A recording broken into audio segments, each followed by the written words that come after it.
Now, before the break, Mike asked me, how do we get this trade done? How do the Warriors continue to stay competitive while dumping off Jimmy Butler's contract to the Chicago Bulls? Well, I got it. Now, it's only a 2-team. I think this opens up an opportunity for it to be a 3-teamer, honestly speaking. They just need somebody to take on the Jimmy money, and then they can send some of these Bulls expirers to a 3rd team if they really want to come in and be like, oh, we want MPJ. But again, that's really dependent on if the Warriors want to spend all their draft capital, which I don't know if that's the case. So the Bulls are acquiring Jimmy Butler, Jonathan Kuminga, 2 first-round picks. I would settle for 1, honestly speaking, but whatever. In exchange, the Warriors get Big Vooch. They be looking for some center play. They get Zach Collins. Like that. Another big guy. They get Kevin Huerter. Another. They compare him to Klay Thompson coming out of college. And they get Patrick Williams. I think they say no to the Patrick Williams. I mean, this is the thing. How do you say no when you really don't even have a chance? Yeah, Like, you don't have an option. Yeah. The option is to just have nothing out there. I mean, and you do have 3 expiring contracts coming off. So, yeah, I could see, yeah. Now, you could open this trade up to make it a 3-teamer and send Zach Collins, Patrick Williams, and Kevin Huerter to a 3rd team and keep Big Vooch and acquire somebody. That person would have to make between 20 and 25 million. Yeah. I haven't figured out who that is just yet. I tried to do it where they ended up with MPJ. It just gets too muddy because MPJ's contract is so he's big. making 38. Unless they trade Draymond, which that's just too much. So there is an out. It's just a matter of will they accept the out and then let Jimmy Butler, he can stay with the team, rehab. The Bulls don't want him, It's just more about acquiring that money. I also think Mike Dunleavy also just doesn't seem like a great GM. I don't know. He seems like he's overtaxed, and dealing with this Warrior situation does not seem like it's fit for someone to just come in and just try to fix it. I know Bob Myers got out of there at the right time because he didn't want to have to deal with it, and he saw the writing on the wall. But Mike Dunleavy doesn't seem like the guy that was meant to fix it either.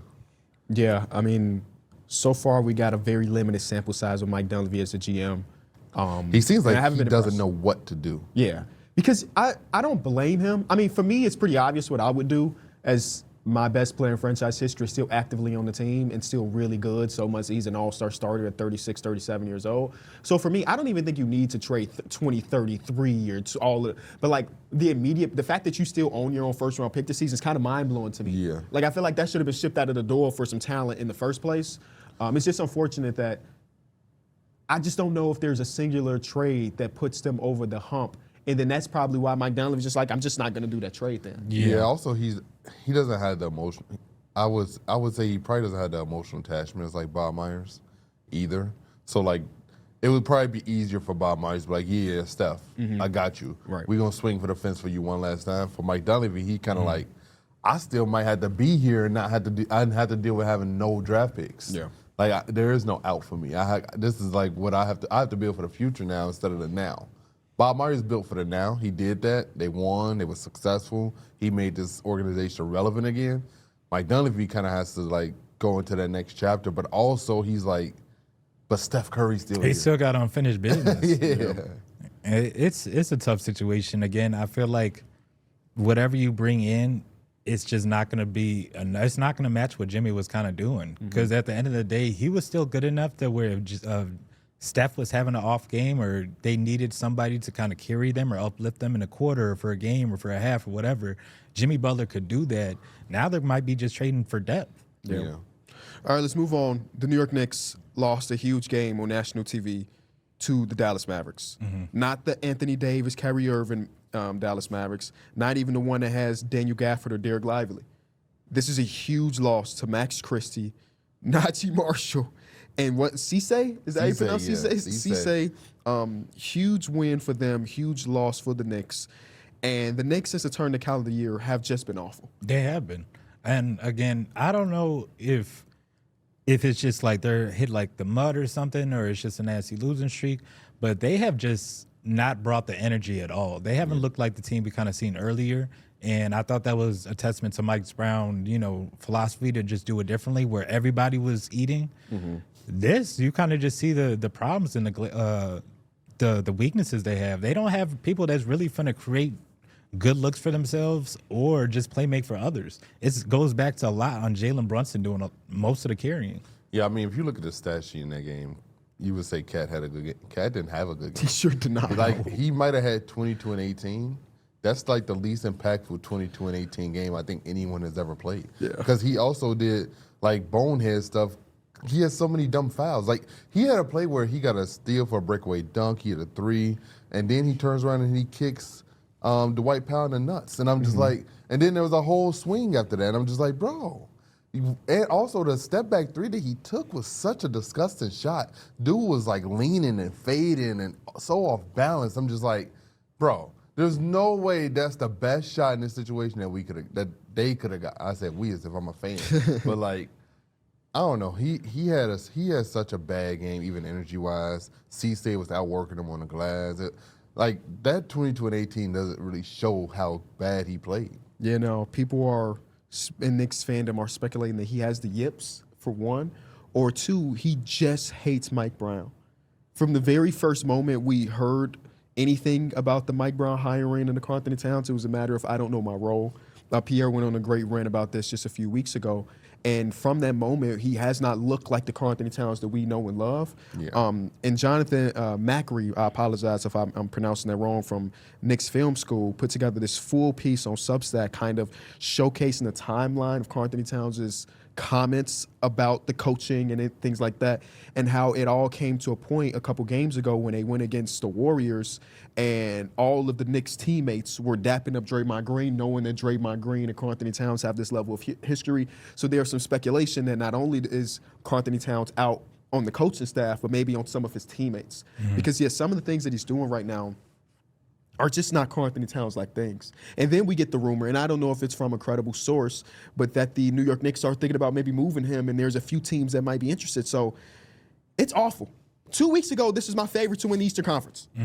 They can't be my favorite anymore. Yeah, especially when they 2 and 8 in their last 10. Like, it's kind of disgusting.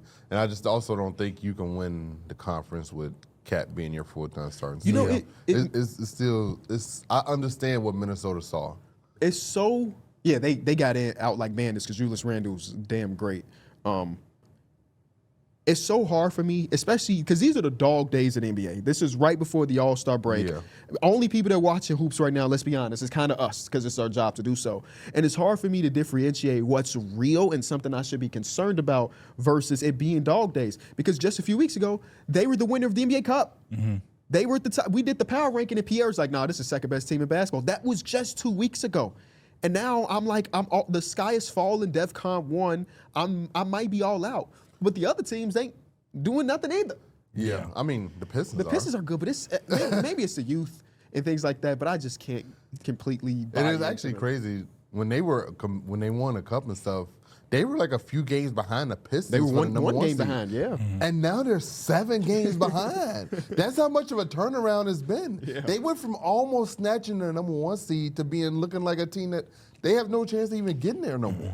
Yep. I think this team, they could be one of the ones that actually do make a trade, and it could be one of their big starters. Yeah, I think it's tough. I just don't. When I look around, when I saw the teams that was reported to be interested in Cat, the Memphis Grizzlies, are they trading Jaren? Because if you get Jaren back, yeah, he's better defensively, but You kind of always got him playing with Mitchell Robinson. Yeah, he's gonna Josh have Hart, I guess. Yeah, and like your rebound is gonna take a big blow there because Cat is a double-digit rebounder. He's always been good at cleaning up the glass. And that just don't even make sense from the Grizzlies' perspective in my mind. yeah, and because you're not trading him for Ja, Right. so like I don't know. And then I think the Warriors were also a team. Which they don't could have a center. potentially Makes sense, but Yeah, what are the Knicks getting out of this? yeah, they're not gonna. The Knicks would trade Cat to get another big in return, and those two teams they didn't have anything that I thought would be interesting, at least for the Knicks They perspective. also said the Hornets. They And don't shout want- out to the Hornets for being in rumors. They don't want Ryan Kalkbrenner, I don't think. Yeah, no. And then if I'm the Hornets, what is my team's defense if it's Cat, LaMelo, Khan, and Brandon Miller? Oh my goodness. You just got to outscore everybody. And they're doing that already, kind of. So it's like we don't that's need pretty to much buy their in. motto is that we gonna outscore you. And it's like usually when a player like this is available, it's like a super buy low case because the contract is crazy. But since the Knicks are actively competing, if they're trying to trade Karl Anthony Towns, they need like true value in the door. Yeah. And I just don't know how we get that. We did a lot of Karl Anthony Towns. We didn't even mention that OG Anunoby and Mikal Bridges haven't been playing well either. Like it's deeper than just Cat playing below standards. But it's easier to talk about that one because he is the 60, 50, whatever $1 million man. Hit subscribe for more news, highlights, and analysis from the NBA on NBC.